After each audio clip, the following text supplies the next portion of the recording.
In the opening verses of the Purusha Sukta, we are introduced to a vast symbolic figure, Purusha, the cosmic being, who, as a unified existence, is both the origin of all spiritual and material phenomena in the universe, and is simultaneously pervading the entire cosmos. We spoke of his 1,000 heads and eyes, of how he envelops the earth, and how he is both the totality of the macrocosm and intimately dwelling within the human heart. But in the subsequent verses, the Rigveda unveils an even more astonishing and thought-provoking cosmic vision. This is his greatness, and yet the Purusha is greater still. 3/4 of him ascended to the heavens, and 1/4 of him remained here. From this quarter came all living beings. It moves, shifts form, and enters all that lives and does not live. In these few lines, the entire stratified architecture of the cosmos is outlined with simplicity and depth. We begin to see not only the grand figure of the Purusha, but how he unfolds into the spatial order, temporal flow, and ontological layering of the universe itself. The threefold cosmos in the Rigveda. In the Vedic cosmology of the Rigveda, the world is understood in threefold form. Heaven, Divi, is the realm of the immortal, a domain of light, order, cosmic law, and spirit. 3/4 of Purusha are said to ascend to this place, symbolizing the invisible, immutable, and deathless dimension of his being. It is the abode of the gods, Devas. Mid-space, Antariksa, is the domain between heaven and earth. It is the field of meteorological phenomena and the passageway through which gods and mortals communicate. Wind, thunder, lightning, and rain all operate here. It is a liminal structure, symbolizing the dynamic channel of energetic flow. Earth, Prithvi, is the material world we inhabit, the realm of change, becoming, decay, and rebirth. It is the home of mortals, animals, plants, and all tangible existence. It is also the realm where 1/4 of the Purusha manifests as visible multiplicity. The threefold cosmos in the Rigveda is not a mere spatial distribution. It is a philosophical articulation of levels of being, revealing distinct modalities of energy, consciousness, and manifestation. Heaven symbolizes light, law, and truth. It represents the unseen, unchanging, deathless structural tension within existence itself. It bears remarkable resemblance to Plato's realm of forms, where archetypes dwell, not manifested in the world below, but eternally sustaining all phenomena from a higher dimension. Mid-space is a passage, a meteorological field, and a bridge between gods, the eternal, and humans. It mirrors Hermes Trismegistus's middle realm and resembles the transitional layers of modern physics: electromagnetic waves, plasma flows, dynamic storms, facilitating communication across celestial systems. Like the quantum field with its entanglements and energetic transitions, this space is not static. It is motion as mediation. Earth is the place of manifestation, the stage upon which energy expresses itself. As Heraclitus once said, everything flows. This realm resonates deeply with modern science's understanding of the physical world as the site of birth and death, evolution, energy conservation, and entropy. From this view, the threefold cosmos of the Rigveda is not a mythical fantasy. It is an ancient symbolic insight into the layered structure of being itself. And today, whether through science, philosophy, poetry, or spirituality, we are rediscovering this truth. The world is not just the stacking of matter, but the flow of energy and the echo of cosmic law. Modern cosmology proposes multidimensional space-time, the holographic principle, and quantum field theories that speak of invisible but formative energy structures, all echoing the idea of a heaven that is unseen yet governing all. And when we listen to this ancient hymn of the Purusha through the voices of Plato, Spinoza, or Heidegger, we realize that these seemingly distant civilizations converge along the same river of inquiry. What is the real? What is eternal? How does the one become the many? In the Rigveda, the answer is not a suppressive unity that denies difference, but a structure of resonance within difference itself. The divine is not beyond manifestation, but within it, not above beings, but pervading them. Thus, whether we speak of energy, ideals, or laws of the cosmos, whether we come from east or west, we are all reaching toward different layers of the same truth. And what the Purusha reminds us is not a rigid religious doctrine, but a perpetual philosophical invitation to see, to connect, to hear the echo of the one within the manifestation of the many. A common misreading: heaven as blessed, earth as cursed. In later Indian thought, this threefold cosmology evolved into frameworks like the 6 realms of rebirth, or the 3 realms of transmigration. Within these systems, Earth gradually came to be seen as a source of suffering and ignorance, the realm of desire, death, and impermanence. Heaven, in contrast, was imagined as the ideal realm free from suffering, a space of enjoyment or enlightenment.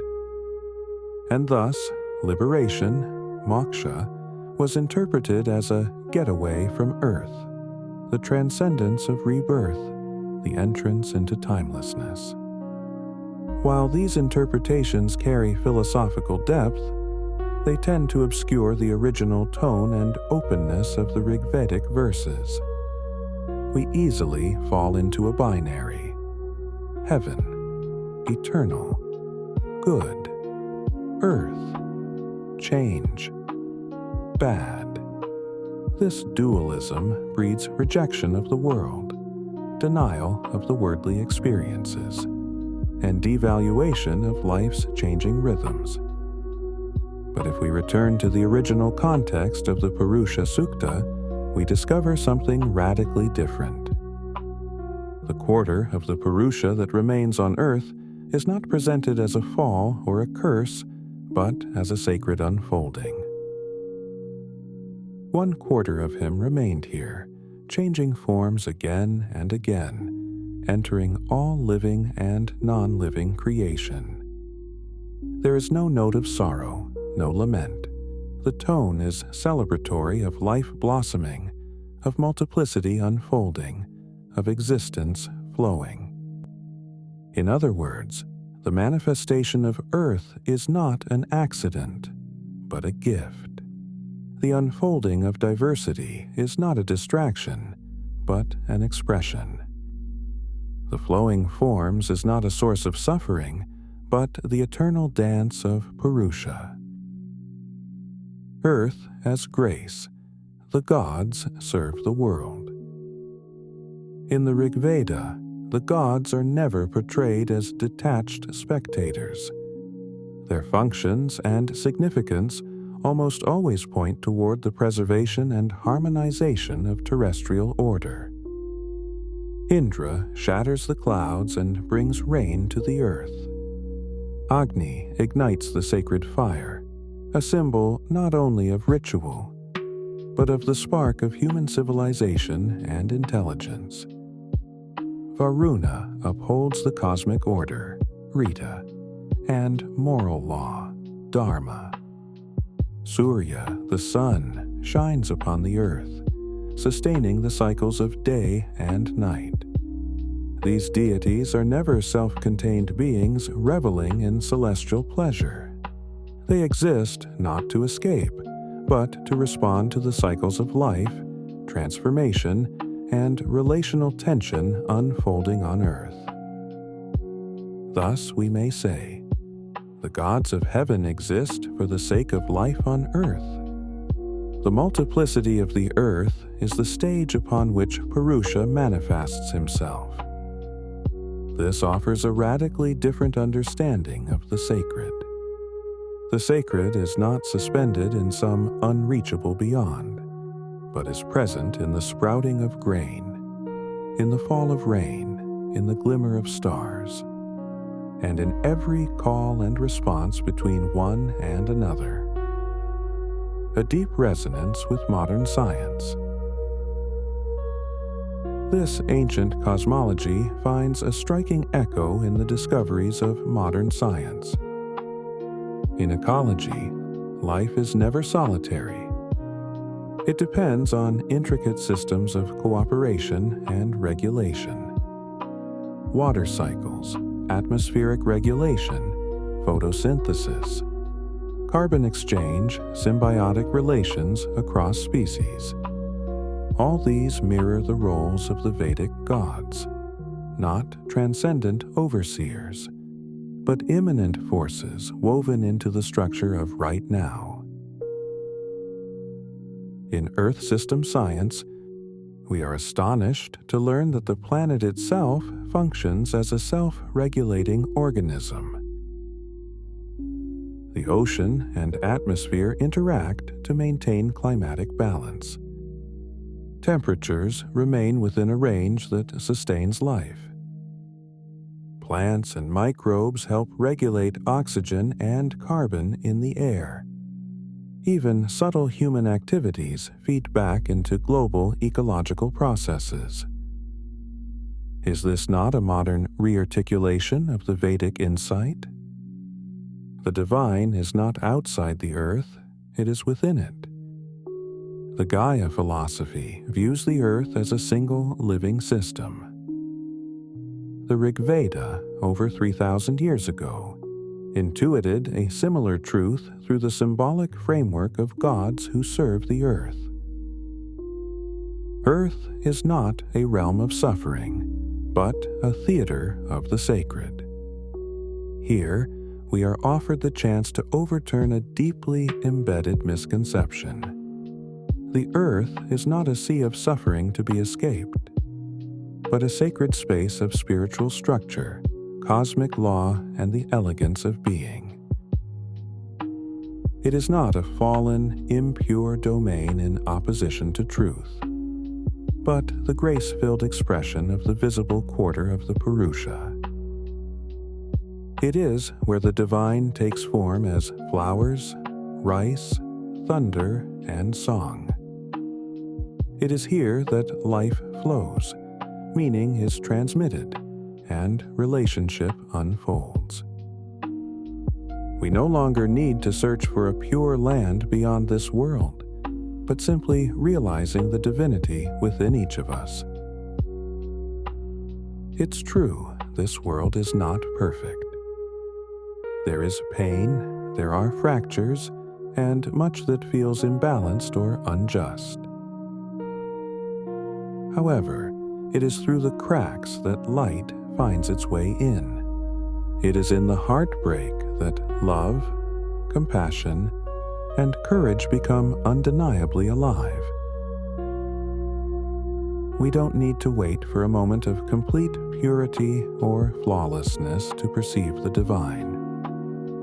On the contrary, it is often within the imperfection that the sacred shines most clearly, in an act of forgiveness, in a quiet beginning again, in a choice to be gentle even when there is no reason to hope. The value of the world does not lie in its perfection, but in the fact that it still responds, still unfolds, and is still worthy of love. This vision shatters the false dichotomies between religion and philosophy, between sacred and secular, between transcendence and immanence. It offers us a profound framework to rethink Earth, being, and the human self, not as mistakes to be corrected, but as revelations to be embraced. The one-quarter manifestation experience is wholeness. The Purusha Sukta never says that Purusha fell into the earth. It says he changes into many forms and enters all that is living and non-living. This is not an exile by punishment, but a descent in blessing. We must begin to see. Purusha sees the world through human eyes, dances in the sway of flowers and grasses. Purusha moves in each grain of dust, in every breath of wind. Purusha meets you and me in emotion, in will, in creativity. This is the true spirit of the Vedic vision. Eternity is not the denial of the transient, but the depth revealed within the transient. Heaven is not the negation of earth, but the source of its law within earth. Purusha is not elsewhere. He is here, in this moment, now. If we are willing to set aside the dualistic structure of traditional liberationism, where this world is suffering and the beyond is bliss, we may begin to rediscover the deeper voice that flows through the poetry of the Rigveda. Existence itself is a blessing. Life are not original sins, but sacred unfoldings.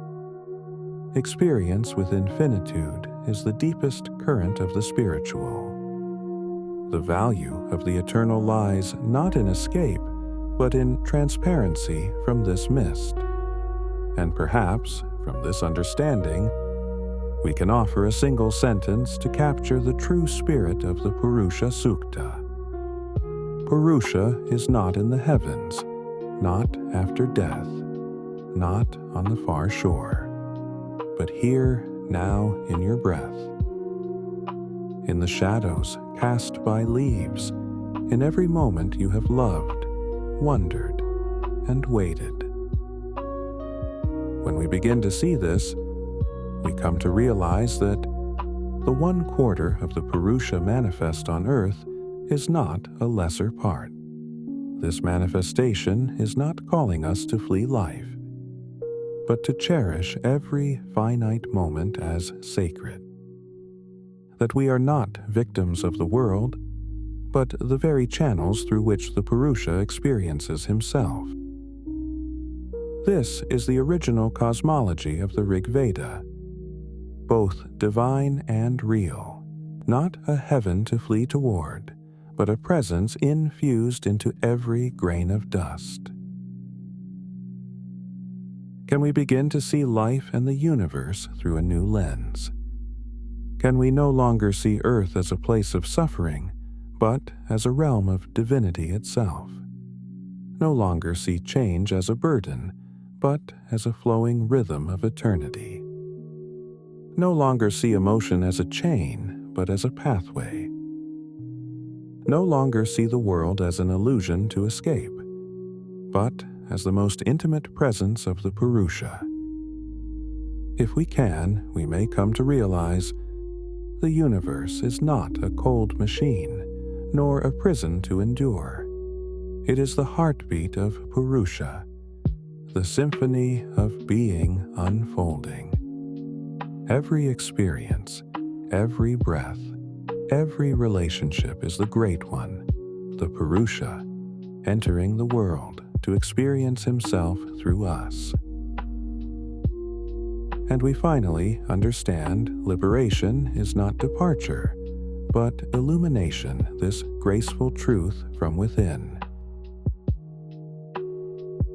May we no longer degrade life as the bitter fruit, nor flee earth as a means of release, but instead respond in every moment to the deepest call of the divinity within us. Live the essence of Purusha that you already are. Shine with clarity within from your precious form. If you enjoyed this video and want to help support our channel, please like and subscribe. Thanks for watching.